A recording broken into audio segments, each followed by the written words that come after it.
What does a beekeeper in Saskatchewan do when the temperature says minus 32 and the wind chill makes it minus 52? Not a whole lot outside. I was going to show what I use for melting wax and pouring for candles. I go to the thrift store and I've bought a couple of these old coffee perks. I've cut the well off the top that held the water and stuff because you don't really need it, it just gets in the road. And I use it for melting my wax. I have a large one that I use most of the time for the candles. This smaller one I use when I'm making lip balm. I use 2 parts of coconut oil, 1 part beeswax, and vitamin E to make my lip balm. The one thing you have to be aware of is that these do not heat the wax too hot. I think the flash point for beeswax is 490 degrees. These heated, at least mine, are up around the 275 to 300 degrees is the hottest. I use a little digital thermometer. It shoots a light and lets me measure the temperature inside. So that's one thing you want to be aware of. My wax at the honey house, we have a bigger Maxon wax melter. I melt the wax in it, filter it, and run it into smaller molds. Most of these are just cheap soap molds, and I only do that so I get the wax in a better size for using in the melter. Lets me add the amount I need for the candles that I'm pouring. I've got a little table set up in the basement that I use for my wax pouring purposes. If you need to use silicone as a release for the molds, we picked this up at Cabela's. It's food grade and it sprays very fine. It's really good for working in the molds. We've got quite a few molds. I'm not sure how many altogether, probably about 25.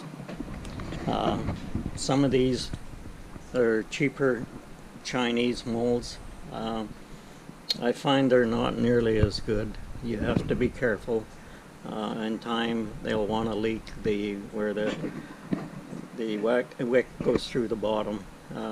It'll sometimes open up and start to leak. These yellow ones, they're quite expensive, but they're really good molds. They last a long time. In fact, I've never had one wear out, not like the Chinese molds.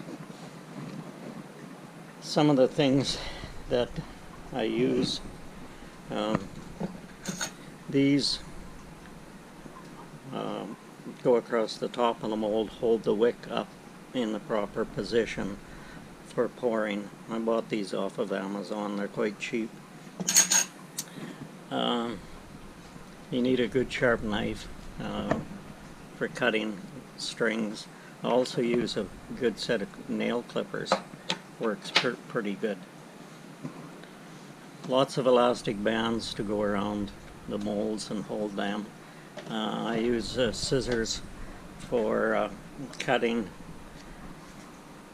my fire starters.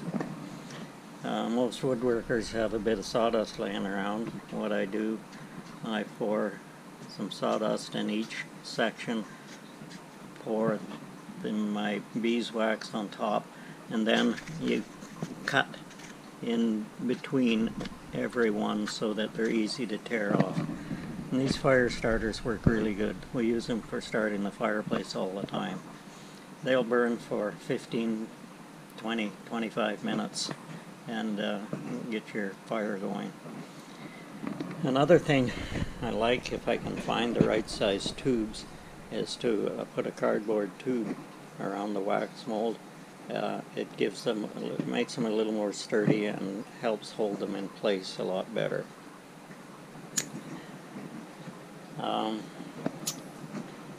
You also need a variety of size of wicks. Each different size mold takes a different size wick in order to burn properly. If you use too big a wick, candles burn down too quick. Too small a wick, they just burn in the center and don't make use of the wax. So you have to properly size the wick for the candles. I've got my wax melted.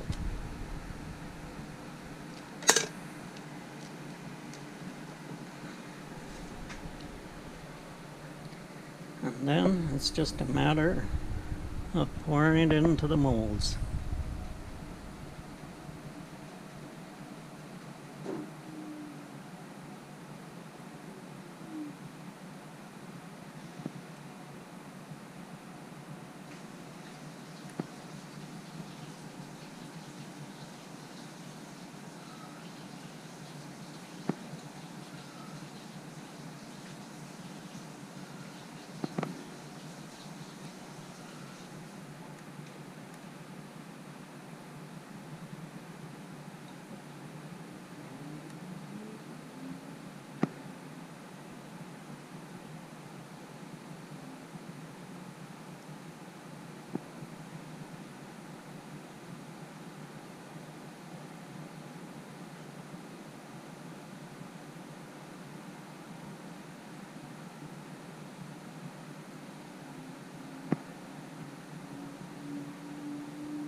The wife likes using some tea candles, so I just reuse these.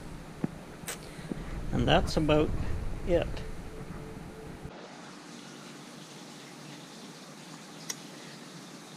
Once it's poured, it's just a matter of pulling the candle out of the mold.